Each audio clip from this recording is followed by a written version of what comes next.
Welcome to Read This, Author's Corner. I am your host, Alice Maria James, and I am honored to have with me today author Barron Witherspoon Sr., who is the author of The Black Exec, which is equivalent to having your own personal mentor in a book. Welcome, Barron. Welcome, Barron. Thank you for taking time to talk to me about your wonderful book, Black Executives. This book is pretty deep and it has a lot of very important information. And I don't even think it's just for executives. I think there's a lot of life lessons in this book.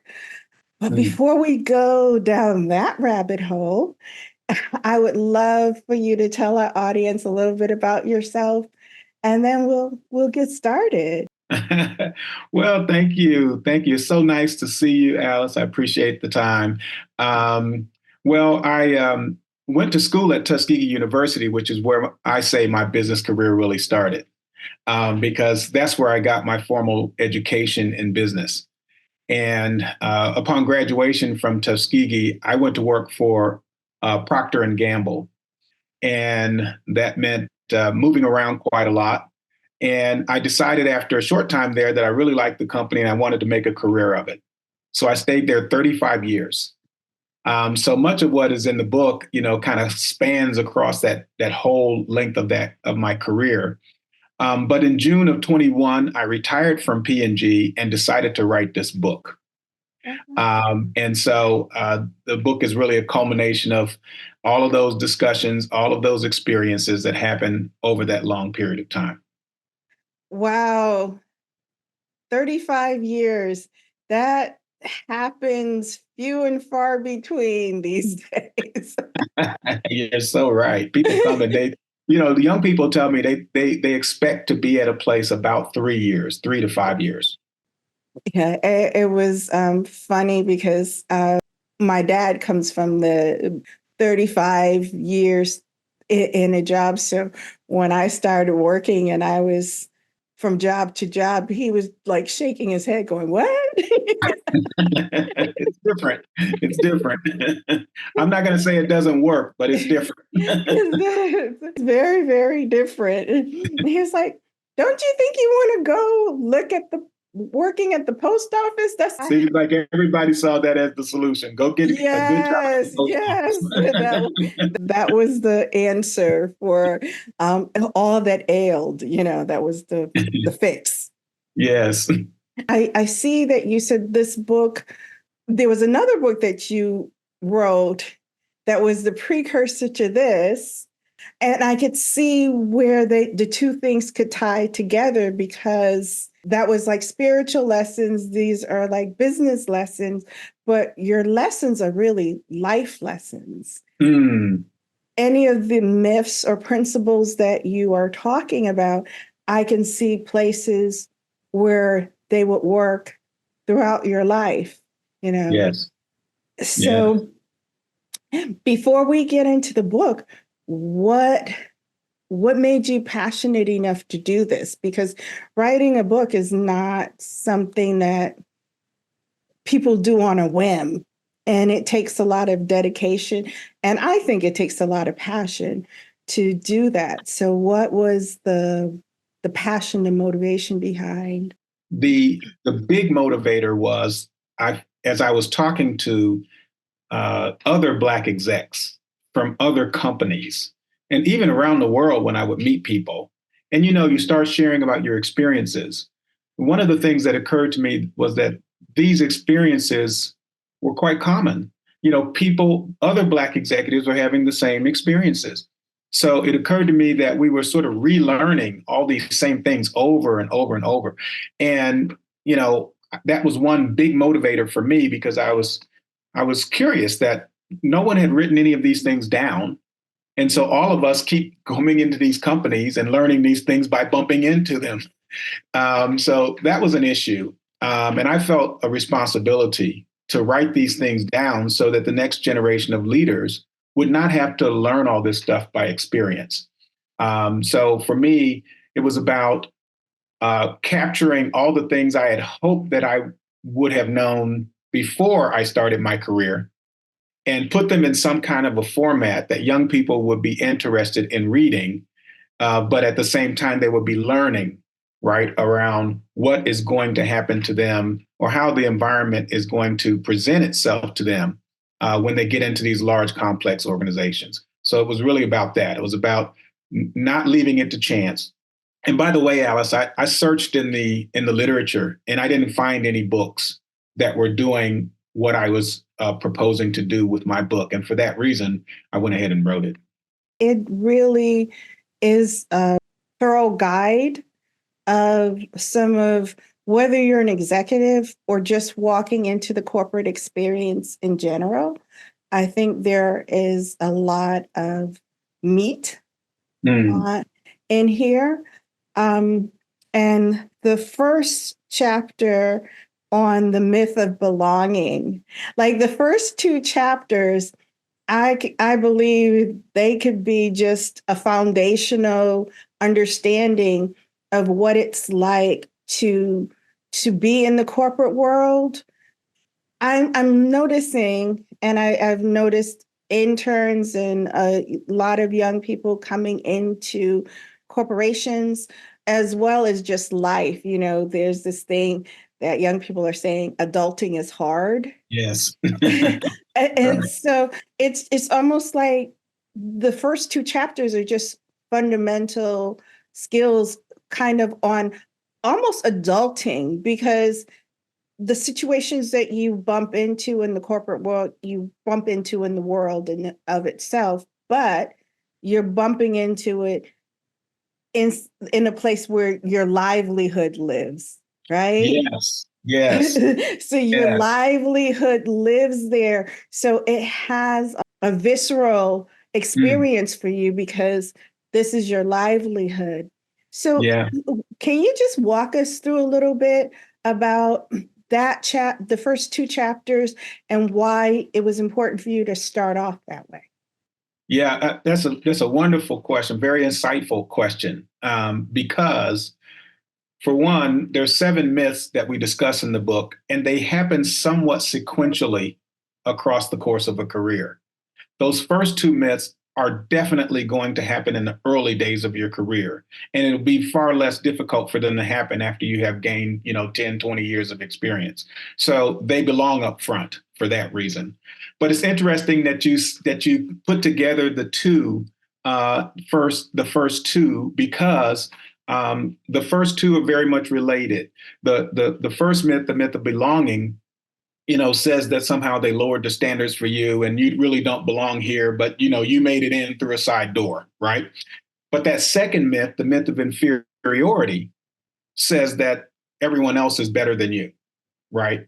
And those things combine. And what tends to happen is that the first myth, the myth of belonging, after you've been there for a little while, maybe even 6 to 12 months, it starts to seem silly that people are still trying to challenge whether you belong there. Obviously, you belong there. You're there, right? So they don't necessarily stop that myth, but that myth sort of yields to the inferiority myth, because it makes more sense that they say, oh, well, you might belong here, but you're just not as good as your peers. Right. And what's powerful about combining those two is that those two have a tendency, after you hear them repeatedly, they have a tendency to affect how you see yourself. Because if people keep repeating that, it's like anything else. If they keep telling you you're beautiful, you may have one eye up here and one down here, but if everyone tells you you're beautiful, you go on and carry yourself as though you're beautiful. You believe it. So that's what happens. There's a sort of lingering effect that begins to denigrate our personal view of ourselves. And if that happens early in your career, you can see the impact. It's really going to have a devastating impact on the rest of your career. That's why I think I put them together, because yes, it happens in corporate, but a lot of people go through this in the colleges that they get accepted into, the high schools even that some kids are accepted into, different organizations that you might join. In some ways, I've known it to happen to me in church. Human nature. There's a kind of human nature part of it because when we try to build our own self-esteem, many people build their self-esteem by putting other people below them. They create some sort of scale and they place themselves on the scale above other people. And that's how they make sense of what's going on. So that can happen in church, right? Yes. I sing better than you, or whatever, right? And that's how they function. Yeah. And so it is a life lesson in that sense. Yeah. But the stakes are high in the corporate life, Yes, right? because it's your livelihood. Exactly. If you get derailed, it's costly. It's your livelihood. It's what you use to feed yourself, keep a roof over your head. It keeps you from being your job. It keeps you from being homeless in Yes. essence. So when people play with that Mm, and don't take it with the seriousness that it is, it has an effect on you. Um, One of the things I love about your chapter on belonging and how you explain why you belong is all the life experiences that got you there. And that is a strong conversation that I always tend to bring to the table. You're never starting new, you are mhm, always bringing with you those life experiences. And I think a lot of people, and it's something that you do cover in the book, is that self-examination to see where you are. But even before self-examination, being willing to take experiences as learning opportunities. mm, mm, And when you talk about the hood and your college experiences and the corporate policies that got you in there, that reiterates why you belong. Just talk me through a little bit about how that thought process came into play. yeah. I mean, I think that um, some of us are more fortunate than others, or some of us are less fortunate than others, that we see the same thing, but we see more of it, right? So you and I are in a room, there's 1,000 things in the room. I see 500 of them and you see 10 of them. Both of us are exactly right, but some of us just see more, Mhm. right? And I feel like one of the things that was a positive aspect of my development was I was constantly seeing more. I was very observant and took things as lessons, took them as information intakes, to be processed. That's just the way I'm built. So, and I think that really helped me. There's a part in the book where I talk about um, how you create mastery, right? And I talk about, this sort of experiential learning by doing more, right? And then there's that environmental learning by seeing more, Yes. right? And that is, I think, what, that's the skill set that we need to develop in our young cohort, right? That they are able in the same exact setting as other people to see more, to extract more of what's really happening around them. So that's how I think about it. I love the conversation around mastery because a couple of things that you did say in that it's not about doing more, because you could be busy doing a whole lot of things and dilute what you should be doing, or the work that you're there for is going to take a backseat to all this extra doing. But Mm-hmm. doing things that are a little bit more challenging, things that give you a wider opportunity to learn. And I connected with that because I took fashion design in high school and in college. Mm. And my teachers always almost tease me about always trying to do the hardest thing. It's like I can't even compare what you're doing with what somebody else is doing because you have chosen the hardest thing. And my thought process was like, well, if I can figure out how to do the hardest thing, then the easiest thing is a walk in the park, you know? Yes. That chapter on mastery, I understood, but I didn't understand it as mastery when I was taking on the biggest challenges. But then in life, I was always a fan of Jim Rohn's, and he always said, don't ask for things to be easier, ask to be better. Yes. Because in being better to handle the challenges, that's where the growth comes from. And Exactly. that's what I saw in your chapter on mastery is you telling people not to expect things to be easy or not necessarily even wanting it to be easy, but wanting to learn and grow through the experiences of doing the difficult work, like your opportunity at Walmart and having worked with Walmart in my career. Different. I was talking to someone actually on yesterday, and that conversation about Walmart came up, that Walmart experience. And and of course in the book I describe it as both a fishbowl and a pressure cooker. And I do find when I'm talking to young people, I have to explain what a pressure cooker is.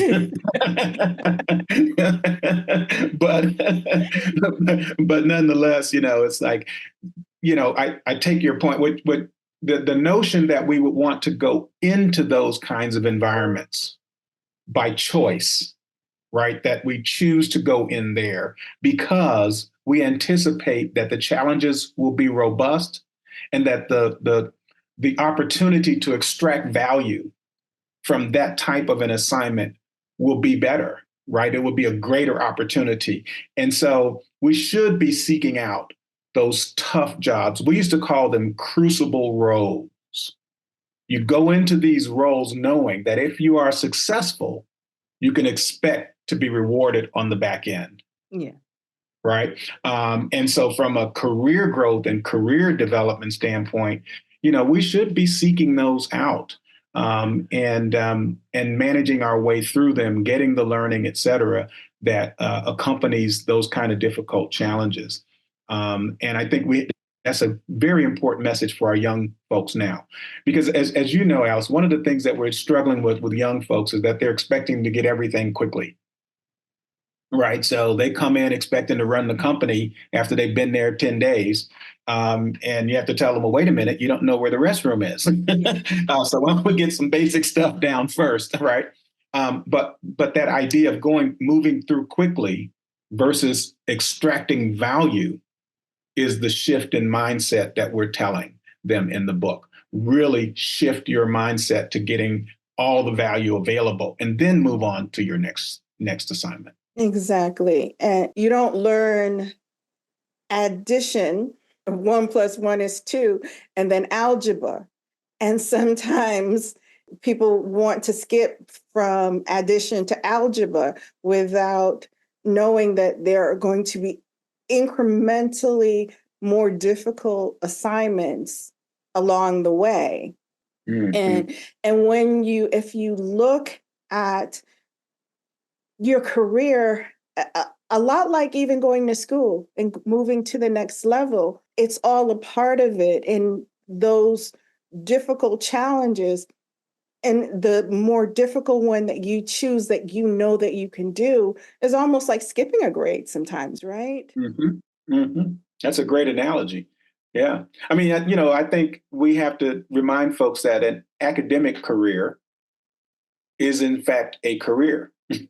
Right? You go through a series of learning experiences to prepare you to enter into your professional career.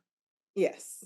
And so the same way that the academic knowledge builds on itself, right? You have the foundational knowledge, then you keep adding on the top, and it assumes that you have that foundation knowledge. Yes.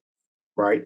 And in my experience, I worked for a company where our career development principle was promote from within. Mm-hmm.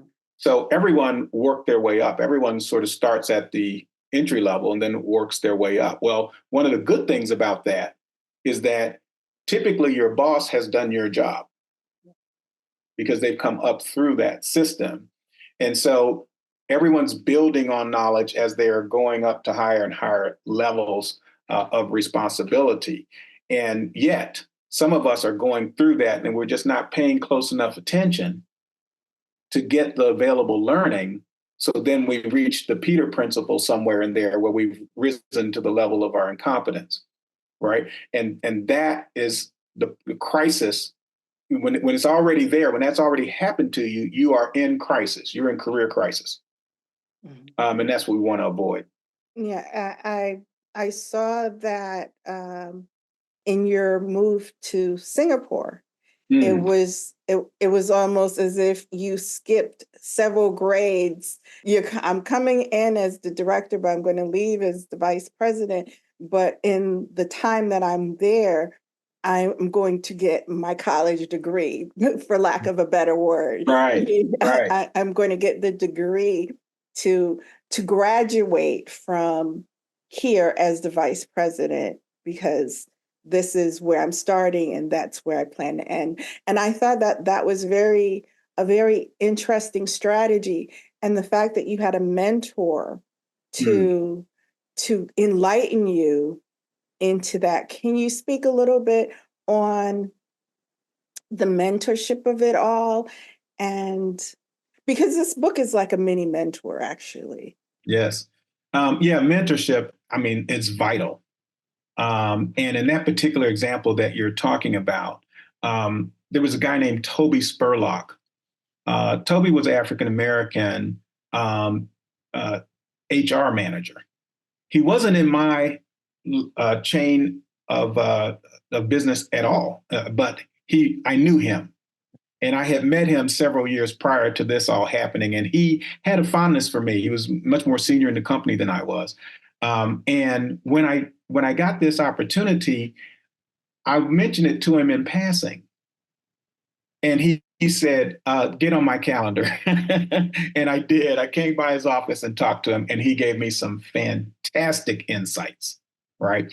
And those were rooted in data that was relevant to how African-American managers were progressing in the company relative to other folks in the company. And his point was that we can realize a level of career success, but it comes much slower. So the opportunity with this job is for you to go out here and get all of these 3 different things accomplished in one move, and then come back already at this very senior level. So we want to, he was instructing me basically through this mentoring relationship to basically ask for that outcome. And it was profound because I did ask for it. And as I talk about in the book, I also learned from him to ask for it in writing. Yes. And we got it in writing. And that was very, very powerful because there was some choppy waters when I was in Asia, but I always had my ace in the hole in my back pocket as a result of that very, very direct and powerful mentorship from Toby. What I enjoy about what you wrote is the examples that you provided to show each myth. Mm-hmm. And the mastery of each myth and the scenarios that describe each myth. Mm-hmm. Yes. So the connections were very well made. You explained the myth, you explained the mastery, and you gave examples of what the scenario is for each myth. Mm-hmm. And also what the scenario might look like for mastering the myth. You could actually come back to this book when you're experiencing something at work, like, okay, what is this? Mm-hmm. And you can come and read this book and go through some of the scenarios and say, you know what, this looks like this. Exactly. This looks like this. And and now I know how to handle it. So I think for that, you did a very, I think this book has done a very good job. The part about awareness, the myth of awareness. Do you even need to be aware? Who is it? Who are they? That was my favorite line. Who are they? Yeah. We're off chasing this stuff that may not even matter. Who are they? Why do they need to know me? That was a chapter that I feel that everybody should just learn, especially in today's society where everyone has an opinion about you, what you do.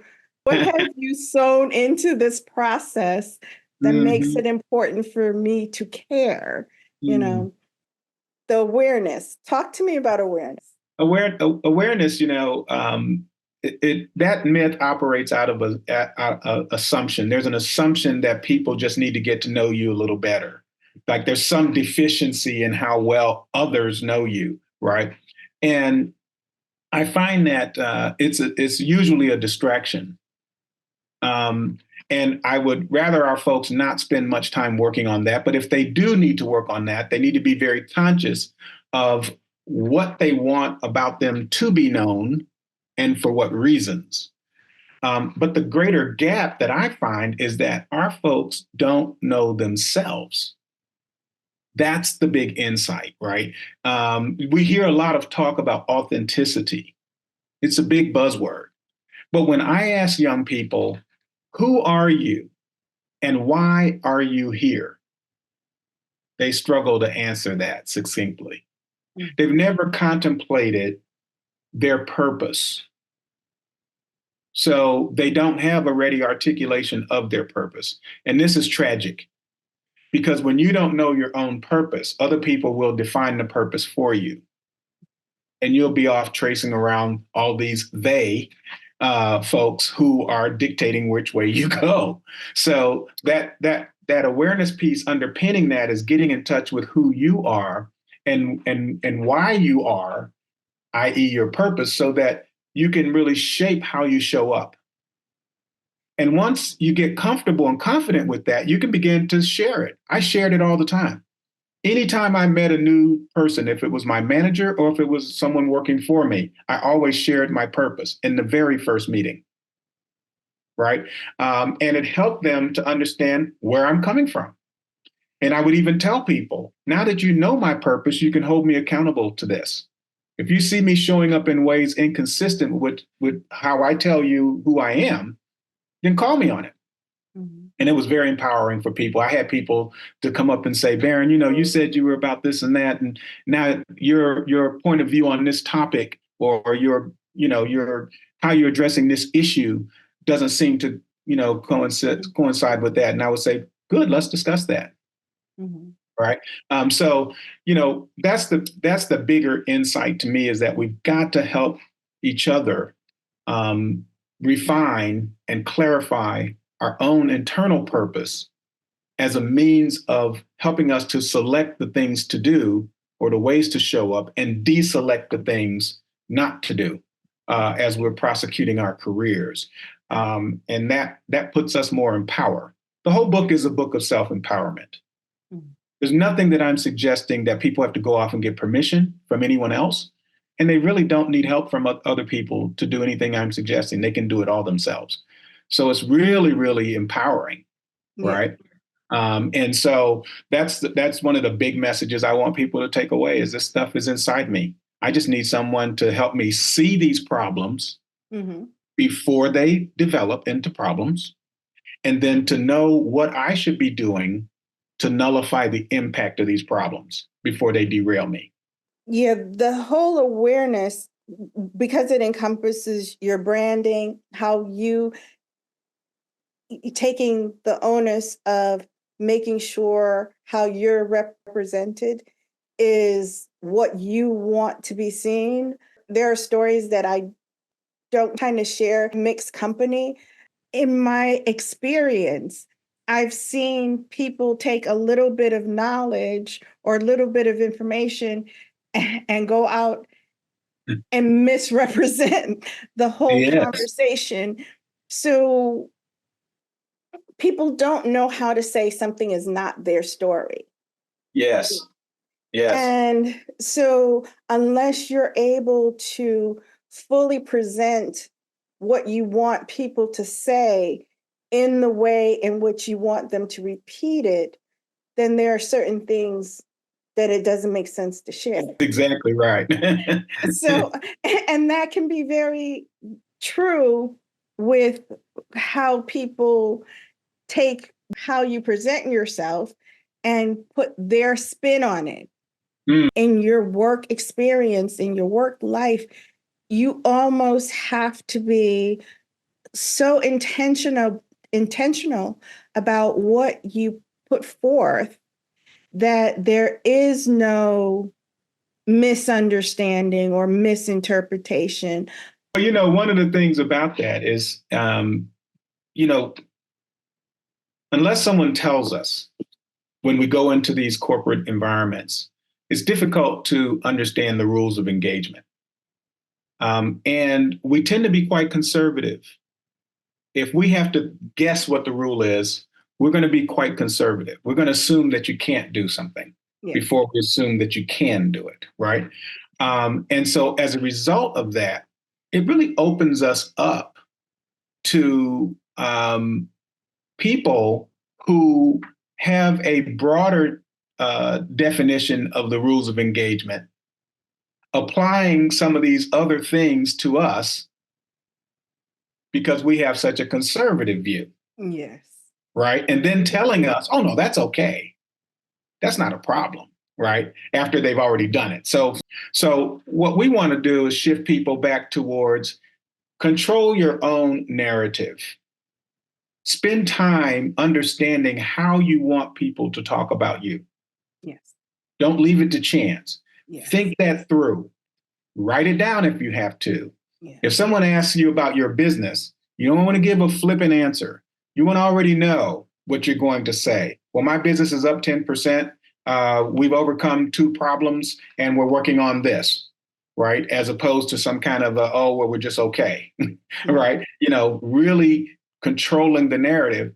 And that ties back to our discussion around the purpose. Because when you are clear on your own purpose and how you're intending to show up, you will shape your narrative accordingly. Yes. It's like we said, if you got the person with the one eye high, one eye low, but they've been told they've been beautiful, they're showing up as beautiful. Mm-hmm. Right. And so if you want to be talked about as being smart, as being, then be an idea person. If you want to be talked about as being resilient, then power through stuff. Don't be a complainer, right? Drive your own narrative. And that's part of how branding needs to work. Your personal brand is about you declaring how people should see and hear what you're doing and saying. And don't leave it to chance. Well, I love that. And as I said, there is an abundance of vital information in your book.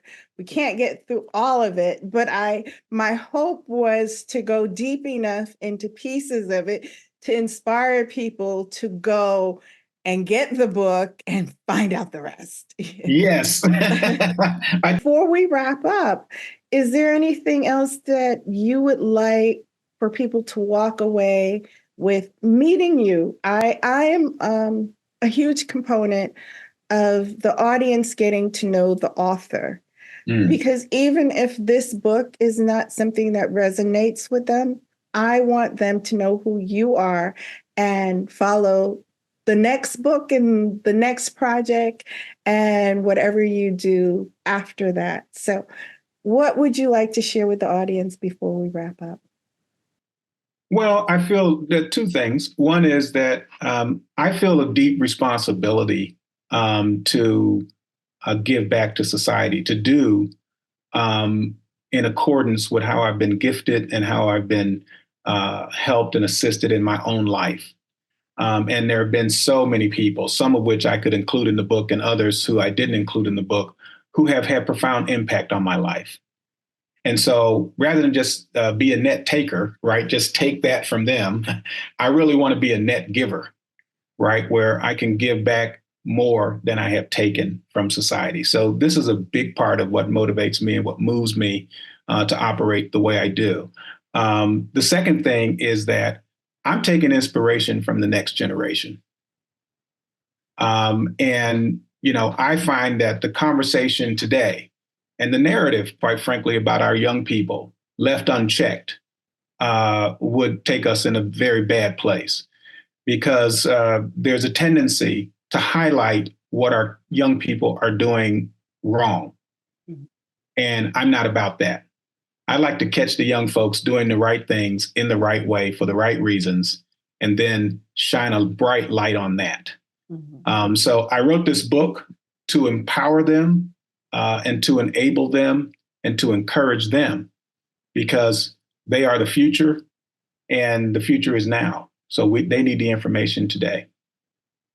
Excellent. Excellent. I thank you so much. There was, as I said, there was just so much information. Without giving the book away, I wanted us to go deep. I hope you're satisfied with the depth of what we covered. Yes. I enjoyed the book. I gained a lot of information. I wish I would have had some of this because my whole career was corporate, not 35 years in one place, but for some very large corporation, Macy's Federated, Liz Claiborne. So all of the drama that's talked about in the book, I've had a front row seat to it. I believe that this book has a lot of value. And I thank you so much for taking the time out to talk to me about it.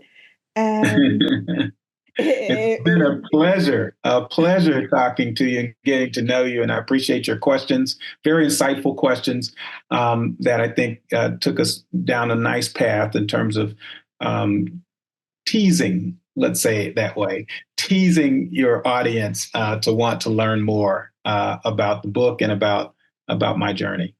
What I hope they are well teased. Until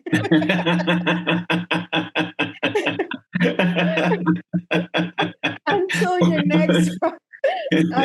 next project, I would love to be able to talk to you again. Outstanding. It was a lot of fun. Thank you so much for your time. Thank you so much too, Alice. Have a wonderful day. I would like to thank my special guest, Author Barron Witherspoon Sr., for his impactful and insightful book, The Black Exec.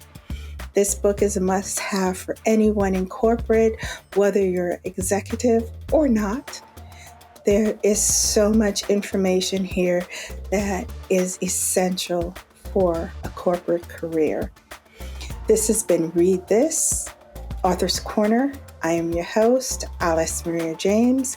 Keep reading, keep growing, and stay empowered. Until next time.